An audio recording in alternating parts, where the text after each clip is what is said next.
गणेंद्र जी, हमें ये लगा कि दिल्ली सर्विस बिल पास हो गया, विवाद खत्म हो गया, लेकिन विवाद तो शुरू हुआ है। अब बीजेपी बार बार कह रही है कि राघव चड्ढा ने फर्जी साइन क्यों किए।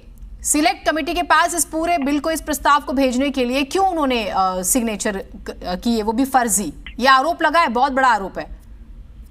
देखिए जीनत जी, जो जैसा होता है वो वैसा ही सोचता है। ये फर्जी लोगों की पार्टी है, झूठों की पार्टी है। सुबह से शाम तक फर्जीवाड़ा करते, देश के लोगों के मैंडेट के साथ फर्जीवाड़ा कर दिया। दिल्ली के 3 करोड़ लोगों के मैंडेट के साथ फर्जीवाड़ा कर दिया, उनके साथ धोखेबाजी कर दी, उन्हें धोखा दे दिया दिल्ली के लोगों ने। अरविंद केजरीवाल की सरकार बनाई थी, कह रहे नहीं हम तो लेफ्टिनेंट गवर्नर की सरकार बनाएंगे, हम तो चीफ सेक्रेटरी की सरकार बनाएंगे, हम तो होम सेक्रेटरी की सरकार बनवाएंगे, हम तो होम मिनिस्टर की सरकार बनाएंगे। इस तरीके के फर्जी लोग हैं, इस तरीके के फर्जीवाड़ा करते रहते हैं, जो सरेआम मतलब दिल्ली के लोगों के साथ धोखाधड़ी कर सकते हैं, जो खुलेआम लोगों के साथ गुंडागर्दी कर सकते हैं। आप उनसे क्या उम्मीद कर रहे हो? राघव चड्ढा ने तो आज प्रेस कॉन्फ्रेंस करी है, चैलेंज करा राघव चड्ढा ने कि कोई पेपर दिखा दो। उन्होंने तो पार्लियामेंट के पेपर भी प्रोड्यूस करे कि कहीं पे लिखाओ कि राघव ने इस तरीके की कोई बात करी। अरे राघव ने नाम प्रपोज कर रहे थे, उन लोगों ने बोला नहीं ठीक है, हम सिलेक्ट कमेटी में हमारे नाम को नहीं जाना, हमने नहीं जाना तो ठीक है।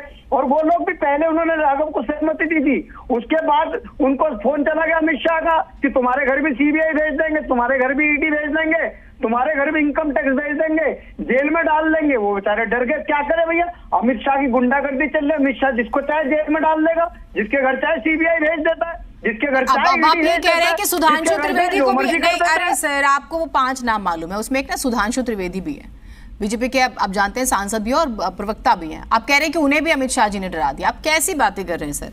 ठीक है, देखिए जीनत जी, जिस तरीके की सरकार चल रही है, गुंडों की सरकार है, ये इस तरीके की सरकार है, अराजक सरकार है। और क्या भारतीय जनता पार्टी में जो लोग हैं उनको घुटन नहीं हो रही अमित शाह मोदी से, लेकिन क्या करें, उनकी मजबूरी है। भारतीय जनता पार्टी में रहना है तो मोदी अमित शाह जिंदाबाद कहना, नहीं तो वो भी नहीं रह पाएंगे। चलिए ठीक है, ठीक है, ये आपका आरोप है।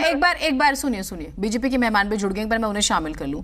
टीना शर्मा जी, आम आदमी पार्टी बार बार ये कह रही है कि आपको राघव चड्ढा कंट्रोवर्सी की हम बात करें, फर्जी साइन की, वो कह रही है कि अगर राघव चड्ढा साफ तौर पर मना कर रहे हैं कि कोई ऐसे साइन हुए ही नहीं है, अगर आप ये आरोप लगा रहे हैं तो वो पेपर्स दिखा दीजिए। दूसरी बात यह कि ये तो फिर जनता भी एक जहन में उसके आएगा ना कि अगर आप कह रहे हैं कि जी फर्जी साइन करा दिए तो दिखा दीजिए पेपर। पहले इन सांसदों ने हाँ की और बाद में डर के मारे ना कर दिया और अब ये नया विवाद खड़ा कर दिया। यही तो कह रही है आम आदमी पार्टी लगातार। देखिए, ये इश्यू जो है ना, ये मुझे नहीं लगता कि पब्लिक डोमेन में किसी से छुपा है। आम जनता ये समझ रही है कि किस तरह से आम पार्टी के राघव चड्ढा ने पार्लियामेंट की जो गरिमा है उसको तार-तार किया है। और मैं बार बार इस बात को समझना चाह रही हूँ कि अगर कोई पेपर ऐसा नहीं है और उस पर अगर सिग्नेचर नहीं है तो इनको इतनी तकलीफ क्यों है, ये इतना तकलीफ में क्यों है? इनको अपनी पावर्स को एक्सरसाइज करना चाहिए। और रही बात ये गुंडों जैसे शब्दों को इस्तेमाल करते हैं जीनत जी आपके चैनल पे बैठ के, और ये कोई इनकी पहली बार की बात नहीं है, मैंने हमेशा इनको इसी तरह के शब्दावली यूज करते हुए देखा है। हिंदुस्तान में संवैधानिक पद हैं, उनके बारे में अगर आप ऐसे बात करेंगे तो मुझे लगता है कि थोड़ा सा एज अ पैनलिस्ट मुझे भी बड़ी दिक्कत होगी कि मैं महिला होते हुए इस तरह से पार्टी के लोगों के साथ पैनल पे बैठूं। लेकिन वो मेरा पर्सनल ओपिनियन है। आप तो थोड़ा भाषा को संभाल के बात करने पे बात कहें, इससे पहली बात। दूसरी बात है कि जो पेपर है वो पब्लिक डोमेन में आ जाएगा, आप चिंता मत कीजिए।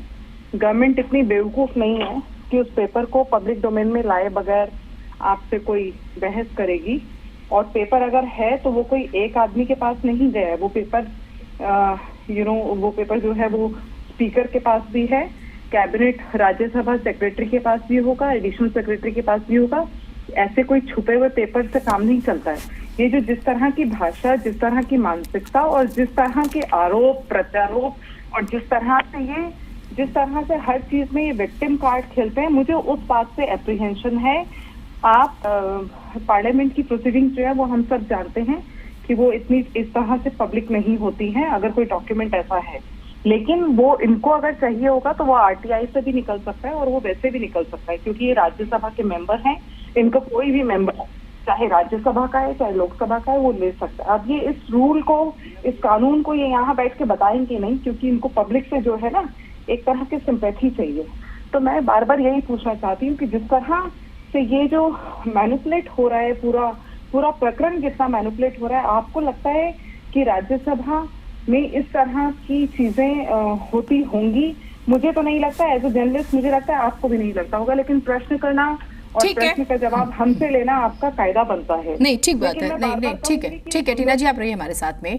ये बात तो घनेंद्र जी हम आपसे बार बार कहते हैं कि थोड़ा सा शब्दों का ध्यान रखिएगा, और खास तौर से जब आप चुने हुए नेताओं के बारे में बात करते हैं, यदि आप प्रधानमंत्री का जिक्र करते हैं, गृह मंत्री का जिक्र करते हैं, किसी भी नेता के बारे में या किसी भी व्यक्ति के बारे में।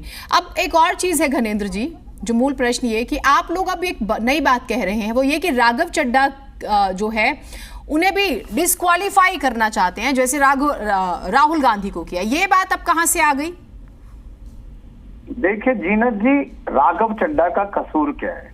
राघव चड्ढा जब संसद में दिल्ली सर्विस बिल पर बोल रहे थे, राघव चड्ढा ने मोदी सरकार के एक एक चीज को एक्सपोज करा कि मोदी सरकार दिल्ली सरकार की क्यों शक्तियां छीनना चाहती है, मोदी सरकार क्यों अरविंद केजरीवाल के पीछे पड़ी हुई है, मोदी सरकार क्यों आम आदमी पार्टी को क्रश करने में लगी। एक एक चीज का राघव चड्ढा ने अपने भाषण में जिक्र करा। अमित शाह वहां बैठे थे, अमित शाह को ये चीज बर्दाश्त नहीं हो पा रही थी कि राघव चड्ढा जैसा 34 साल का लड़का वो प्रधानमंत्री मोदी को आईना दिखा रहा है, वो अमित शाह को आईना दिखा रहा है। उन्हें लगा कि देश के सबसे बड़े ताकतवर लोग हम हैं, और राघव चड्ढा की क्या हिम्मत है, छोटी सी पार्टी का एक छोटा सा नौजवान सांसद हमारे सामने आंखों में आंख डालकर बात कर रहा है। और राघव चड्ढा लगातार पार्लियामेंट के अंदर मोदी सरकार की घेराबंदी करते हैं, लगातार उनसे सवाल करते हैं। मोदी सरकार को यह बर्दाश्त नहीं हुआ कि राघव चड्ढा ने उनसे सवाल क्यों पूछ रहे। राघव चड्ढा ने ये क्यों कह दिया कि आप सरेआम दिल्ली में लोकतंत्र की हत्या कर रहे हो, सरेआम दिल्ली की चुनी सरकार को किडनैप कर रहे हो, सरेआम संविधान को मार रहे हो। ये राघव चड्ढा का कसूर था। और राघव चड्ढा से चिढ़के कि राघव चड्ढा को खत्म कर दो, आम आदमी पार्टी को खत्म कर दो। आपने हमारे सांसद संजय सिंह को बाहर निकाल दिया, आपने लोकसभा में हमारे एकमात्र सांसद रिंकू को बाहर निकाल दिया। अब राघव चड्ढा को रिंकू जी ने कैसे पर्चे उड़ाए थे वो भी देखा गया। सुनिए ठीक है सर, आम आदमी पार्टी नहीं कोई ऐसे एक मिनट भारद्वाज जी, एक तो कोई किसी को खत्म तो करता नहीं, पॉलिटिकल लड़ाइयां होती हैं, कोई किसी को खत्म नहीं कर रहा होता, और फाइनल जो आप कहते हैं ना सिग्नेचर, वो जनता ही लगाती है। तो ये तो पॉलिटिकली बातें हो जाती है। डॉक्टर अनित सिंह है कांग्रेस पार्टी की तरफ से। अनित जी, इस पूरी कंट्रोवर्सी में कि एक प्रस्ताव था, फर्जी साइन के आरोप लगे, ये जो दिल्ली सर्विस बिल था इसका जो प्रस्ताव था वो एक सिलेक्ट कमेटी को भेजना है, फर्जी साइन की बात हो रही है। अब तो नियम 72 का उल्लंघन का जिक्र हो रहा है, फिर भी विशेषाधिकार हनन वाली बात तो नहीं होती ना। आप थोड़ा सा किस तरह से चलता है ये सब, ये प्रक्रिया एक बार बताइएगा। जीनत जी, मैं आपके दर्शकों को बताना चाहूंगा कि सरकार इस समय जिस तरीके से काम कर रही है वो लोगों के समझ में आ रहा है कि विपक्ष के नेताओं को टारगेट करना। आप देखिए कि जिस भी प्रक्रिया की बात हो रही है, एक सांसद के तौर पर जो इतने बड़े जो जनमत को रिप्रेजेंट करता हो, आपको ऐसे लगता है कि ये कार्रवाई क्या सही हो सकती है? हम किसी तरीके से जस्टिफाई नहीं कर सकते हैं, लेकिन फिर भी अगर पार्लियामेंट्री कमेटी को लगता है कि किसी भी नियम कानून का उल्लंघन हुआ है तो उसके अप्रोप्रिएट डिसीजन लिया जाए। आप इस तरीके की बुलुइंग आपने कभी संसद में सुना होगा कि उनको बर्खास्त कर दिया जाएगा, संसद से निकाल दिया जाएगा? इस तरीके की भाषा का इस्तेमाल एक चुने हुए सांसद के तौर पर जो उच्च सदन के मेंबर हैं, वो XYZ किसी भी पार्टी से बिलोंग करते हो, ये शोभा नहीं देता है। नहीं, अभी इस बार तो हमने सुना औकात में रहने वाली बात भी कर रहे थे, एक सांसद औकात दिखाने वाली बातें भी कर रहे थे। जी बिल्कुल, कितना वाहियात ये प्रकरण था, आप सोचिए, वो भी देखा है देश ने।